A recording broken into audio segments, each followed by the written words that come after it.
Ku soo dhawaada channel-ka Engineer Maxamed Cumar Channel.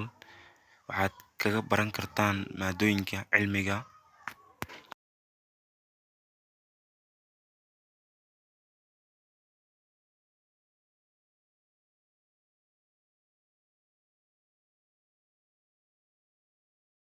الرحمن الرحيم. أولا السلام عليكم ورحمة الله تعالى وبركاته. ku soo dhawaada channel-ka Engineer Maxamed Cumar Channel. channel-kan waxaad kaga barateen inaad kaga faa'iidaysataan maadooyinka waxbarashada, maadooyinka kala duwan sida maadada English-ka.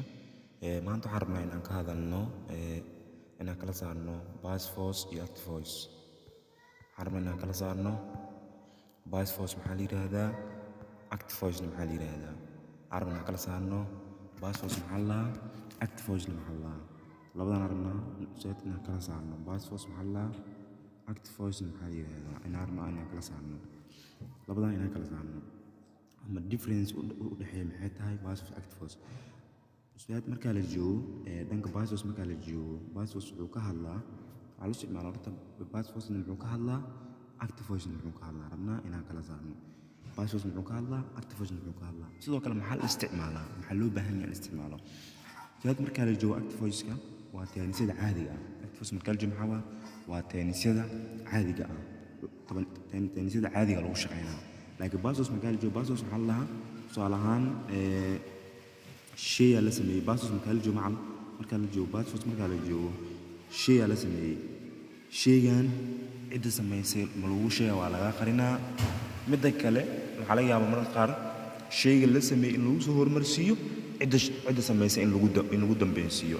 tusaalahan waxaa laga yaabaa tusaalahan waxaa lagu dhihi karaa mugulaasha waa la dilay, mugulaasha waa la dilay, ama mugulaasha waa la dilooyaa, ama mugulaasha waa la dili doonaa lagu dhahay. maxaa lagu sheegay shayga la qabtay lagu sheegay sax in mugulaasha la dilo ama mugulaasha la dili doono ama mugulaasha la dilo lagu sheegay sax, laakiin laguma sheegin cidda dili doonto laguma sheegin. macalinkaas marka waxaa la lahaa passive voice loo yaqaanaa. laba hab waa mar laba step ku maan karaa.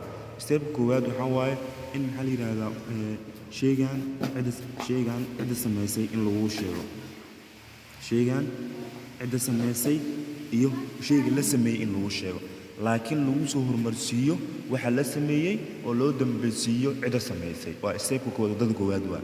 step labaad waxaa waaye shayga la sameeyay lagu sheegaa, laakiin waxaa laga qarinaa cidda lagu sameeyay laga qarinaa.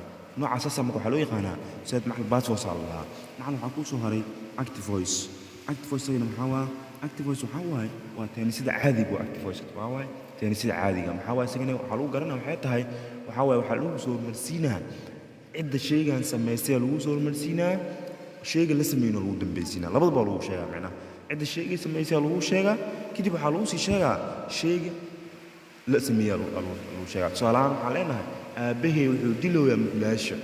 maxaa la sheegay shayga la sameeyay, shayga qofka sameeyayna waa lagu sheegay, shayga la sameeyayna waa lagu sheegay. maxaa la soo in aabbahay uu dilooyo mugulaasha la sheegay. maano kaas marka waxaa loo wadadaas noocaas waxaa loo yaqaanaa active voice allah. macna marka waxaa jirta form lagu saaro marka lagu saaro marka laga hadlaayo passive voice marka laga hadlaayo waxaa jirta maxal form lagu soo saaro. waxaa jirta form lagu soo saaro. formula macna waxaa kamid ah form lagu soo kamid ah objective waxaa kamid ah plus lagu daray slashes slash r plus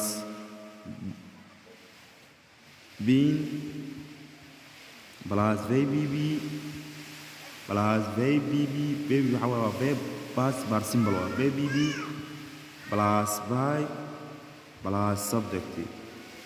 kan waxaa waa formula loo isticmaalayo in lagu shaqeeyo passive voice-ka. waxaa waaye wuxuu ka bilaabanaa macal object ku bilaabanaa macal object ku bilaabanaa wuxuu ku dhamaanaa subject. noocaas waxaa loo yaqaanaa passive voice. marka waxaa laga bilaabaa object laga bilaabaa waxaa lagu dambeeysiinaa subject lagu dambeeysiinaa. noocaas waxaa loo yaqaanaa passive voice loo yaqaanaa. formulation waxaa dib loo wada waxaa loo dhigi karaa marka passive voice-ka wuxuu noqon karaa present continuous in passive voice. tenniska koowaad oo passive voice oo noqon karaa tennis koowaad oo passive voice oo noqon karaa wuxuu noqon karaa tennis koowaad oo passive voice. sidoo kale macna wuxuu noqon karaa simple present in passive voice, simple present in passive voice. waa tenniska labaad oo passive voice loo isticmaalaa. maano macal tenniskood marka la joogo oo brace continuous marka la joogo brace continuous tennis marka la joogo wuxuu ka hadlaa waa fal farax lagu hayo dhacdo farax lagu hayo waa sax oo ah at the time of speaking hadda soo gaabino at the time of speaking waa macal marka baatis maxaa waa shaqale similar brace wuxuu ka hadlaa dhacdo everyday dhacdo macal wuxuu ka hadlaa dhacdo everyday dhacdo ka hadlaa wuxuu ka hadlaa macal dhacdo everyday dhacdo نوع بس معاه مركز معاه وسيمبل بريز كانت بريز كانت مركز معاه